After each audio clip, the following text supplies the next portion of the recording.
Oh, what's going on, new money? Scammers this, rugs that, downtime this, FUD that. In this video, I'm here to set the record straight about Solana, talk about what everyone is missing. This is from someone who's been in the trenches, been watching Solana since it first went to mainnet a few years ago. In this video, I'm going to be talking about how we really got here, why meme coins became so big in the first place, network downtime, why that's overplayed, and what this means for Solana's future, in my opinion. A lot of people are not going to like what I have to say, but I think it needs to be said. I'm tired of hearing the same information, the same stuff regurgitated over and over on YouTube talking about Solana. I think a lot of people are missing the point. Of course, none of this is financial advice. Always do your own research. Let's go ahead and get straight into the video. Let's address the rugs, the scams, how we got here. Don't skip this part of the video because it's pivotal to understand where we came from so we can understand where we're going in the future. Let me do a really quick overview of Sol's history for anybody unfamiliar. Solana first went to mainnet live in March of 2020.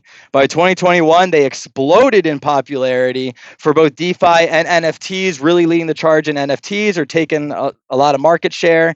By 2022, we all know that the crypto market was in turmoil, which is just part of the normal cycles and how crypto goes every 4 years. By the end of 2022, the whole FTX collapsed, and that really took Solana with it. 2023, 2024, meme coins, DeFi continue to grow until the Trump inauguration, and sort of now we are where we are now. We know that the price has been trending sideways / down. So why meme coins? Why are we here? Of course, guys, like I said, this is just my opinion, but let's get into it. I think everybody needs to understand that meme coins and crypto, in a lot of ways, I mean, the market in general, all markets are an attention economy in a lot of ways. What we do, we vote in this economy. We vote nowadays with our money. And if you don't have the money to vote, then you have, or you go to the polls, of course, but really you vote with your money. And if you don't have the money, then you vote with your attention.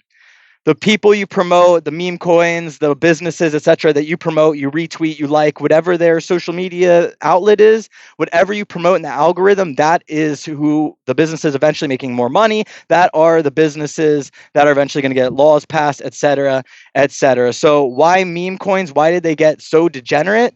Well, besides degens just being degens, there was a total lack of volume in the bear market, plus the fact that it's an attention economy led to people were meme coins at first were just being funny and things that were grabbing people's attention, trying to get promoted in the algorithm, trying to grow bigger. Then funny turned into dark humor turned into shock humor because of how the algorithm works. These are the things that were getting pushed, these are the things that people were getting attracted to, and were making more money because of, again, how the algorithm works is whatever is getting more shock, whatever is getting more attention, that is getting pushed more and more in the feed. So this dark humor just turned to eventually blatant discrimination and other bad things in the market that led to meme coins of devolving into where we are now. But not only did the lack of volume and the need for attention and degens just being degens and bored in the market, did that lead to where we are in meme coins. But what really led to meme coins, what people really are not talking about,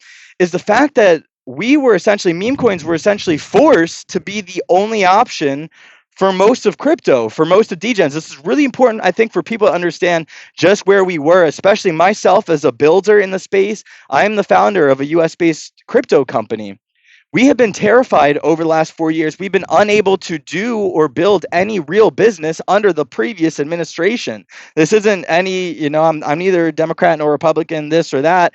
This just is what it was. Any legit businesses were seen or were being targeted essentially by the SEC. The SEC actually sued different companies like Impact Theory, Stoner Cats, OpenSea, Magic Eden, you name it. The SEC was going after real companies that had any sort of smell of a return on investment for investors. People were afraid that they were going to get sued. Think about what was going on in 2022, 2023. We talked about FTX happened. We talked about Terra Luna happening. The SEC was allowing for FTX and Terra Luna to happen in the US right underneath of their noses while they were suing other companies who were asking for guidance. What happened in 2023? Brian Armstrong, CEO of Coinbase, guys, it's really important to understand, had been asking for years. Coinbase has been a company in the US since 2012. They've been asking for guidance. They've been asking for clarity from the government, from the SEC for years. What happened in 2023? Instead of clarity, instead of guidance on how to properly innovate in this space, they got sued. By the SEC, by Gary Gensler and the SEC. LOL. Like, that's hilarious. That's crazy. That is crazy that they did that. So what everyone is missing, in my opinion, is the fact that there was really no other choices at this time. Like, what did we expect when all of the legit businesses were afraid of getting sued or were afraid of getting prosecuted in 2022, 2023, 2024? What do we expect to happen when the only things that are allowed are things that have absolutely no guarantee on investment, no promise on a return for investment at all? The only things you're allowed to say are literally gambles. The only things that are allowed to exist are things that are gambles, because there is absolutely no hint of a return on investment whatsoever.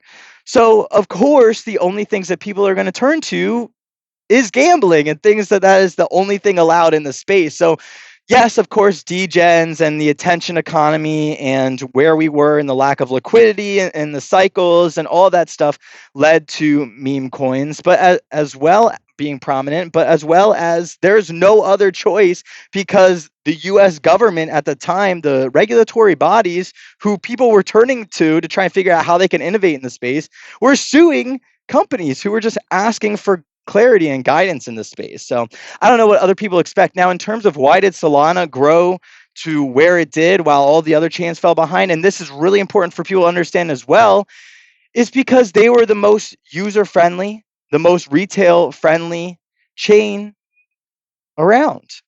Sui right now, in my opinion, is doing great. XRP right now is really coming a long way. But at the time, Solana, bar none, was the most user-friendly chain to exist. It just was. Phantom Wallet is clear, and we could see it. The proof is in the pudding with how many new wallet addresses, how many normies or retail people were able to get into crypto at that time in 2022, 2023. Sure, a lot of them were getting rugged and a lot of bad stuff was happening. But again, there was just so many factors, yet that I'm not going to repeat. If you want to rewatch the video, then go ahead. But there are so many factors that led to meme coins being the only path. And then, of course, meme coins being fun, or having these characters and having these other things. And then plus Solana being the most retail friendly chain at the time, the most retail centric, the easiest to onboard people, that led to this prominence of people being on the chain using Solana and thinking of it only as this chain for people to gamble. So now let's go ahead and get into, again, more of what people are missing and why this is actually so bullish for Solana. And first, of course, I got to touch on the downtime of Solana before we go into anything else. Yes, Solana goes down frequently, but what I think a lot of people are missing is, again, they are, in my opinion, the best of the options available currently. They're the most battle tested. They're the most retail centric to this day, even to right now. Ethereum, of course, XRP is above Solana now in terms of market cap, BNB, but I think Solana is still the most retail centric. I've tried using BNB. I've dabbled in XRP, not recently enough within the last 2 months. I hear there's been a lot of improvements, but let's think about Ethereum. And the gas fees on Ethereum have been at least $1 to $2 to $50 to $100 to $1,000 in the past. I personally have seen Ethereum in the price for just a transaction go through in the hundreds of dollars. Most people around the world are never in a million years going to pay for that. So Ethereum, in my opinion, is really just allowing for, I hate to say it, but the rich to get richer and the poor to get poorer. At least when Solana is down, no transactions can go through for anybody across the board. It's universal. I'm not saying it's good or bad. I'm just saying that is what it is. When it's down for pretty much everyone. There have been a few exceptions at that time where there have been gas wars and bidding wars. But Ethereum, when it's down, really only the richest of the rich can still down. It's not really down, but is it really up if 90% of the world, 85% of the world cannot afford to have a transaction go through? Is it really up at all for most of the planet if it costs a few dollars for a simple transaction to go through? Most people are not going to pay for that. So again, guys, I think a lot of people are missing what's going on in Solana. Like the downtime isn't good, but is it still more equitable, in my opinion, than a lot of the other chains? Is it still more user-friendly? Is it still up 99.94% of the time, according to cryptonary.com? There's so many reasons that, in my opinion, I'm still bullish on Solana. There's so many reasons that Solana was sort of forced into this meme coin gamblifying narrative.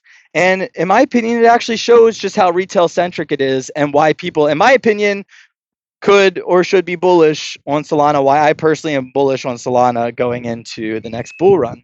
So guys, if you appreciated this video, if you appreciated a slightly different take on Solana, why I think that the future is bright for Solana is because they're so retail centric, because a lot of this stuff is just FUD and then proving how retail centric this chain is, how much potential this chain actually has to onboard millions of people. I also think Sui, XRP, Hedera, there's so many other chains that I think will grow. I still think ETH has a bright future, but in terms of retail, I think a lot of people are missing the point here for Solana. They were really forced into the meme coin narrative because of the SEC and the poor regulatory environment a few years ago. It's also the most retail centric chain. There was also some things going on with the cycles, etc.